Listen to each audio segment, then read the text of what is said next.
इस प्रॉब्लम में हमें एक स्ट्रिंग एस दी गई है जिसके अंदर कैरेक्टर C0 C1 से Cn-1 तक गए हैं और एक और इंटीजर k दिया गया है जो k is a factor of है जो n का फैक्टर है। तो हमें इस प्रॉब्लम में क्या करना है, सबसे पहले जो स्ट्रिंग s है उसको n/k स्ट्रिंग्स में स्प्लिट करना है। तो उसके बाद हमारे पास n/k स्ट्रिंग्स हो जाएंगी, सब स्ट्रिंग्स, और फिर एक नई स्ट्रिंग क्रिएट करनी है ti जिसके अंदर हर कैरेक्टर यूनिक होगा। सो यही उसकी खासियत है, कोई भी रिपीट कैरेक्टर नहीं होना चाहिए ti में। जैसे यहाँ एस इजिकल टू ये स्ट्रिंग है और k3 है, तो सबसे पहले इसको 3 लेंथ की सब स्ट्रिंग्स में स्प्लिट करना है। सो यहाँ पे जैसे A B C A D D E, ये तीन 3 लेंथ की सब स्ट्रिंग्स हैं। उसके बाद पहले में यूनिक कैरेक्टर लेने हैं, पर इसमें तीनों कैरेक्टर ए हैं तो यूनिक कैरेक्टर ओनली ए आएगा। सो ये अपना आंसर है। उसके बाद बी सी ए में सभी यूनिक हैं तो ये आंसर है, और डी डी ई में डी और ई ही यूनिक है, बाकी एक डी रिपीट हो रहा है तो इसका आंसर डी आएगा। ये रहा डी ई, और इनको एक लाइन में प्रिंट करवाना है। अगर यहाँ देखें तो जो लेंथ ऑफ एस है वो 10⁴ है। सो अब यहाँ पे मेन चीज़ अपने को ये ध्यान रखना है कि जो कैरेक्टर है वो यूनिक आए।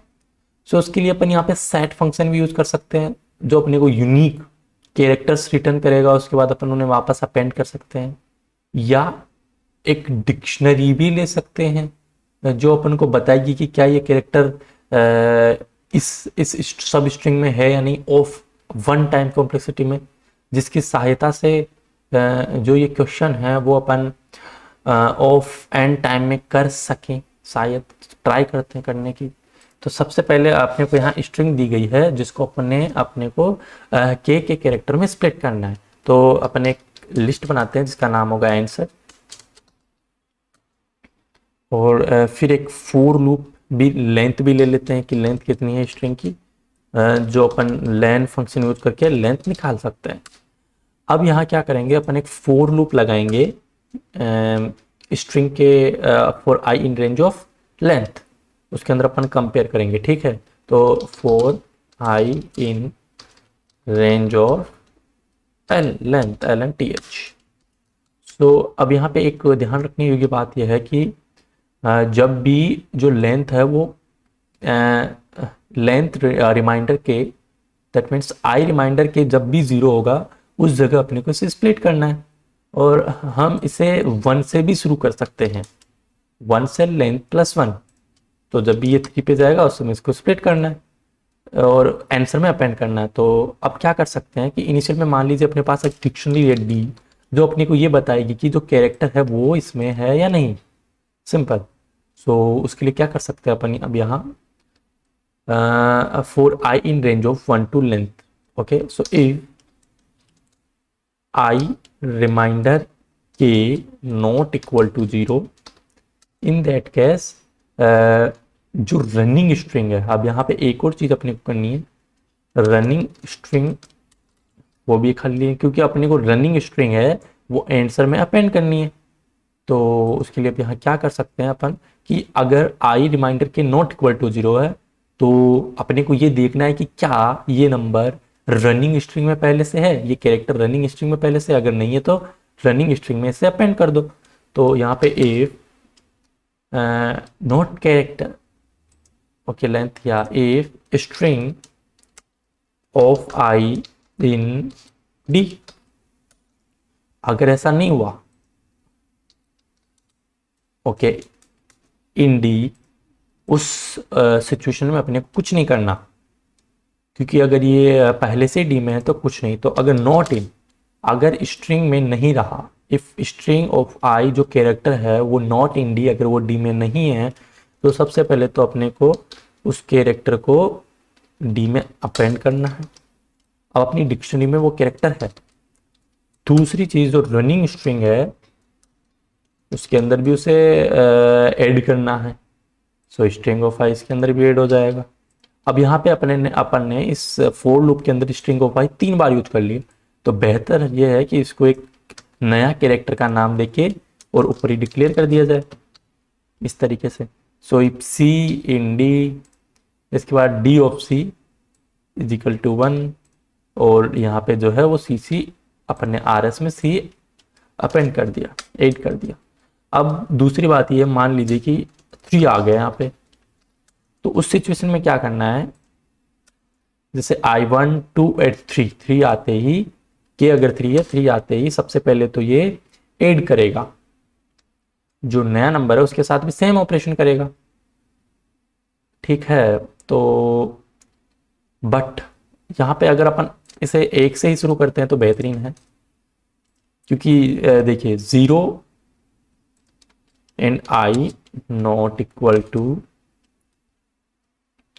यहाँ पे अपन एक बहुत ही सिंपल सी चीज़ ये भी कर सकते हैं, if I percent not equal to 0 but here, okay या, और अगर i इज इक्वल टू 0 रहा तो भी अपने को यहाँ पे जाना है, ठीक है, क्योंकि i 0 से तो ये, अगर यहाँ पे i 0 रहा, उसका रिमाइंडर के साथ 0 आएगा तो ये अंदर लूप में जाएगा ही नहीं, पर i इज इक्वल टू 0 पे अंदर जाना चाहिए तो ये चला जाएगा। अब देखिए जब इंडेक्स 3 होगा तो उस समय अपनी लेंथ 4 होने वाली होगी, तो उस कंडीशन में सबसे पहले अपन को क्या करना है कि आंसर में अपेंड करना है रनिंग एस, उसके बाद जो रनिंग एस है वो वापस खाली हो जाएगी, और अपना जो डी है वो भी वापस खाली हो जाएगा, ठीक है। और तो आंसर हो गया रनिंग स्ट्रिंग डी हो गया, अब ये वापस यहाँ जाएगा, ठीक है। बट ये तीसरे इंडेक्स में है तो रनिंग एस में ये खाली नहीं होगा, अपन को यहाँ पे सी लेना पड़ेगा, क्योंकि तीसरा इंडेक्स जैसे 0 1 2 3, तीसरे इंडेक्स वाली वैल्यू भी तो अपन को ऐड करनी है, तो वो आगे वाली स्ट्रिंग में चली जाएगी, तो रनिंग स्ट्रिंग में सी हो गया, और डी क्या हो जाएगा C1, सिंपल। और इन द एंड अपने को यहाँ पे प्रिंट कराना, ओके। तो यहाँ पे अपन ज्वाइन फंक्शन यूज कर सकते हैं, /n dot join of answers.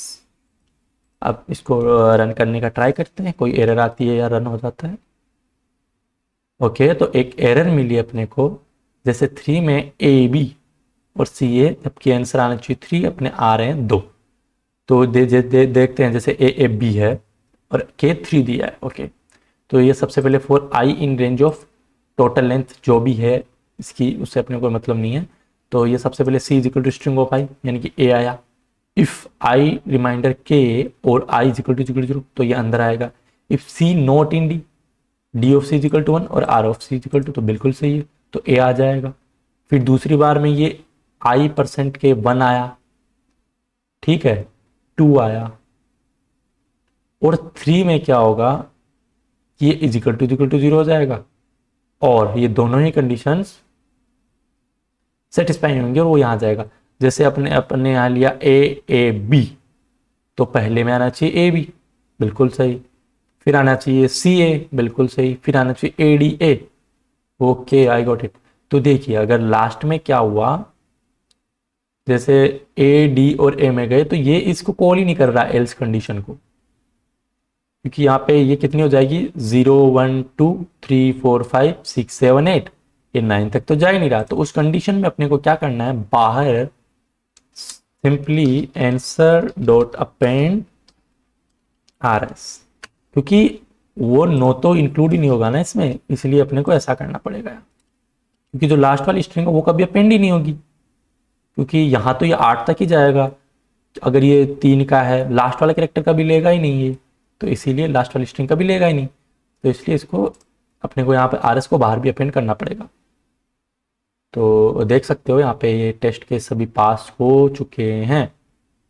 तो अगर देखा जाए तो इसकी टाइम कॉम्प्लेक्सिटी ऑफ n है, क्योंकि जो डिक्शनरी है उसमें सर्चिंग ऑपरेशन की टाइम कॉम्प्लेक्सिटी ऑफ 1 होती है, तो इस तरीके से इस प्रॉब्लम को अपन सॉल्व कर सकते हैं। तो बेसिकली इसमें कर क्या रहे हैं, सबसे पहले अपन ने क्या किया कि एक फोर लूप लगाया लेंथ में, उसके बाद इसको स्प्लिट करने के लिए के का यूज किया, तो जब भी आई रिमाइंडर के नॉट इक्वल टू 0 है, नॉर्मली अपन ने अपेंड करते गए स्ट्रिंग में, और जब भी 0 आया मतलब जब भी जैसे अगर के इज इक्वल टू 3 है तो जब भी लेंथ 3 हुई उस कंडीशन में आंसर में अपेंड किया रनिंग स्ट्रिंग को, जो अपन ऐड कर रहे थे ना उसको, और उसके बाद इसको सी बना दिया और डिक्शनरी को भी C1, मतलब उसको कहा कि क्योंकि वो तीसरा जो एलिमेंट है वो भी नई स्ट्रिंग में अपेंड करना है तो यहाँ पे अपेंड कर दिया।